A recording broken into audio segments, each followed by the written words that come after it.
नमस्कार दोस्तों, स्वागत है आपका हमारे चैनल रत्नोलॉजी में। और आज हम बात करने जा रहे हैं भारत के सबसे पुराने ग्रंथों में से एक महाभारत की। आज के इस वीडियो में हम जानेंगे कि महाभारत क्यों हुई, उसके होने के क्या क्या कारण थे और महाभारत से हमें क्या सीखने को मिला।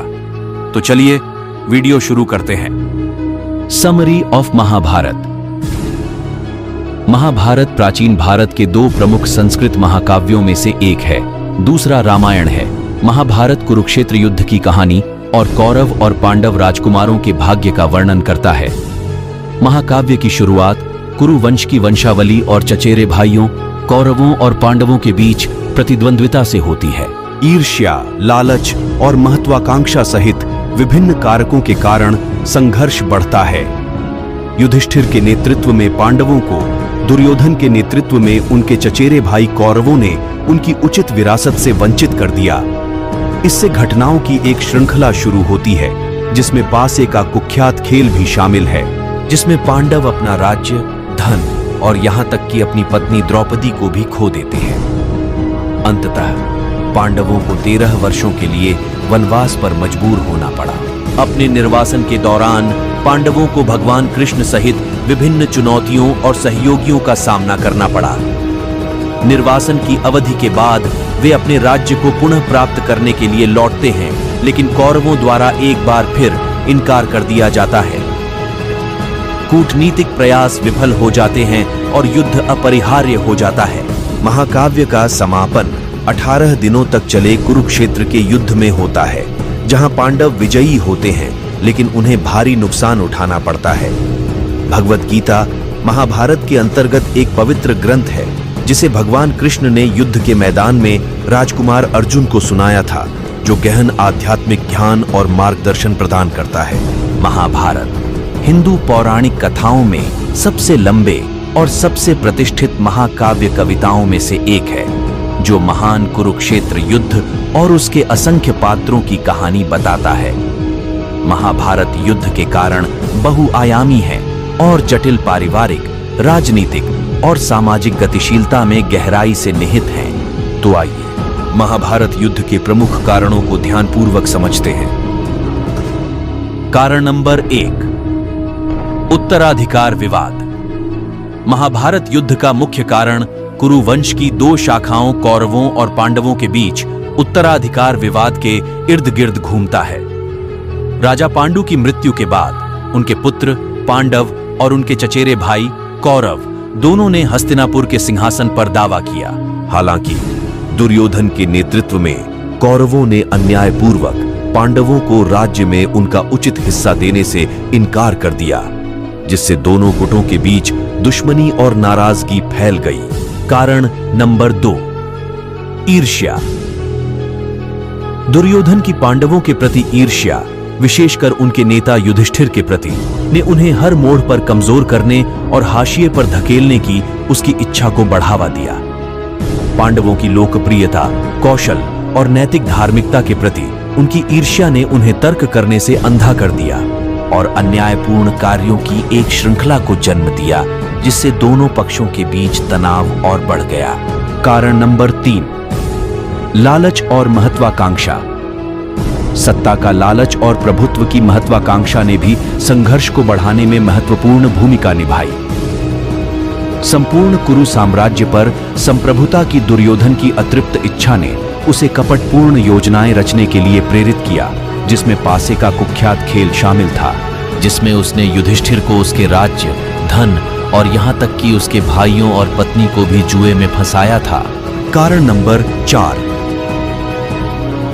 व्यक्तिगत प्रतिशोध। महाभारत व्यक्तिगत प्रतिशोध और प्रतिद्वंद्विता के उदाहरणों से भरा पड़ा है, जो कलह के समग्र माहौल में योगदान करते हैं। कर्ण, शकुनी और द्रोणाचार्य जैसे पात्रों के मन में पांडव शिविर के विशिष्ट सदस्यों के प्रति गहरी शिकायतें और प्रतिशोध था, जिसके कारण वे कौरवों के साथ जुड़ गए और उभरते संघर्ष में योगदान दिया। कारण नंबर 5, दैवीय इच्छा और लौकिक न्याय। नश्वर कार्यों और प्रेरणाओं के दायरे से परे महाभारत संघर्ष के लौकिक आयामों पर भी प्रकाश डालता है। इसे दैवीय इच्छा और लौकिक न्याय की अभिव्यक्ति के रूप में चित्रित करता है। युद्ध को दुनिया से धार्मिकता यानी धर्म को बहाल करने और बुराई यानी अधर्म को खत्म करने के लिए देवताओं द्वारा निर्धारित एक आवश्यक लौकिक घटना के रूप में दर्शाया गया है। संक्षेप में कहें तो महाभारत युद्ध के कारण ईर्ष्या, लालच और महत्वाकांक्षा जैसी मानवीय कमजोरियों के साथ साथ धार्मिकता और बुराई के बीच शाश्वत संघर्ष से जुड़ी ब्रह्मांडीय शक्तियों से गहराई से जुड़े हुए हैं। जबकि संघर्ष को बातचीत, समझौते और धर्म के पालन के माध्यम से टाला जा सकता था, मानवीय भावनाओं और दैवीय हस्तक्षेप की जटिल परस्पर क्रिया अंततः प्रलयकारी कुरुक्षेत्र युद्ध में समाप्त हुई। जबकि महाभारत पूर्व निर्धारित घटनाओं वाला एक पौराणिक महाकाव्य है। ऐसे कुछ तरीके हैं जिनके माध्यम से युद्ध को टाला या कम किया जा सकता था। आइए जानते हैं ऐसी ही कुछ रणनीतियों के बारे में। संवाद और मध्यस्थता। युद्धरत गुटों के बीच संवाद और सुलह को बढ़ावा देने के उद्देश्य से राजनयिक प्रयास शुरू किए जा सकते थे।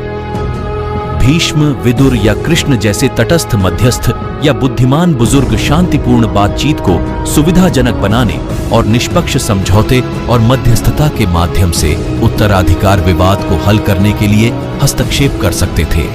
संघर्ष समाधान तंत्र, मध्यस्थता या कानूनी निर्णय जैसे संरचित संघर्ष समाधान तंत्र का कार्यान्वयन उत्तराधिकार विवाद को हल करने के लिए एक शांतिपूर्ण मार्ग प्रदान कर सकता था। दावों और शिकायतों पर निर्णय लेने के लिए निष्पक्ष न्यायाधिकरणों या परिषदों की स्थापना से सशस्त्र संघर्ष के बिंदु तक तनाव को बढ़ने से रोका जा सकता था।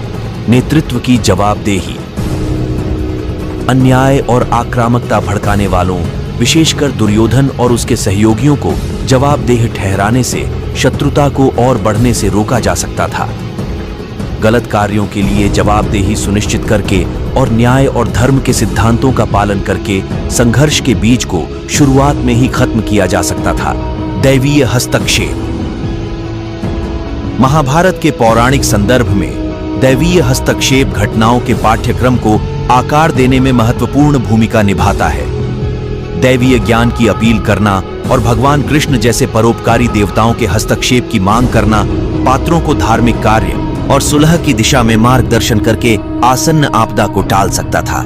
हालांकि ये रणनीतियां महाभारत में घटनाओं के पाठ्यक्रम के लिए अनुमानित विकल्प प्रदान करती हैं, लेकिन यह पहचानना महत्वपूर्ण है कि महाकाव्य मानव स्वभाव, लौकिक न्याय और अच्छे और बुरे के बीच शाश्वत संघर्ष के गहन रूपक के रूप में कार्य करता है। अंततः महाभारत युद्ध दैवीय इच्छा और ब्रह्मांडीय व्यवस्था के अनुसार सामने आता है, जो मानवीय स्थिति और नैतिक विकल्पों के परिणामों के बारे में गहन सच्चाइयों को दर्शाता है। तो दोस्तों, आपको हमारी आज की ये वीडियो कैसी लगी? अपनी राय कमेंट बॉक्स में जरूर बताएं और नेक्स्ट वीडियो आपको किस टॉपिक पे चाहिए कमेंट बॉक्स में बताना ना भूलें।